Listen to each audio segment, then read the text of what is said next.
કોંગ્રેસ પક્ષ તરીકે માંગ કરે છે કે ગુજરાતના વિદ્યાર્થીઓને ઇલેક્ટ્રિક વ્હીકલ પર મળતી સબસિડી એ 25,000 રૂપિયા કરવામાં આવે। આ સાથે મહિલાઓ પણ જે ગૃહિણીઓ કામ કરી રહી છે, જે ખરેખર રોજિંદુ કામગીરી માટે પોતાનો ઇલેક્ટ્રિક વ્હીકલ ઉપયોગ કરી શકે, એમાં પણ મહિલાઓને પણ સબસિડી આપવામાં આવે।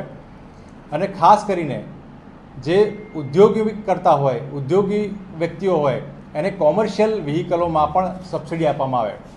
આ વસ્તુની સાથે સાથે ગુજરાત રાજ્ય દ્વારા, ગુજરાત સરકાર દ્વારા આગામી 10 વર્ષ સુધી SGST ઇલેક્ટ્રિક વ્હીકલ પર નાબૂદ કરવામાં આવે તો આગામી દિવસોમાં આ ટેકનોલોજી ઘર ઘર સુધી પહોંચશે, લોકોને લાભદાયી થશે અને પેટ્રોલ ડીઝલની મોંઘવારીના મારમાંથી નાગરિકોને ક્યાંક છુટકારો મળશે।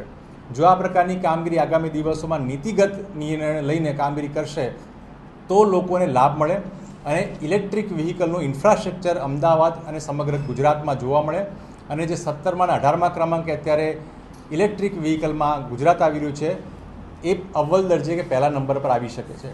એટલે આપના માધ્યમથી કોંગ્રેસ પક્ષ તરીકે માંગ કરું છું કે આ તમામ જે સબસિડી છે, SGSTની માંગ છે, એ સત્વરે કોંગ્રેસ પક્ષ તરીકે આ કામગીરીને સરકાર ગંભીરતાથી લે અને આ તમામ વાતને કોંગ્રેસ પક્ષ દ્વારા લેટર લખીને, મુખ્યમંત્રીને લેટર લખીને પોલિસીમાં કયા કયા સુધાર કરવા જોઈએ એની રજૂઆત કરવામાં આવી છે।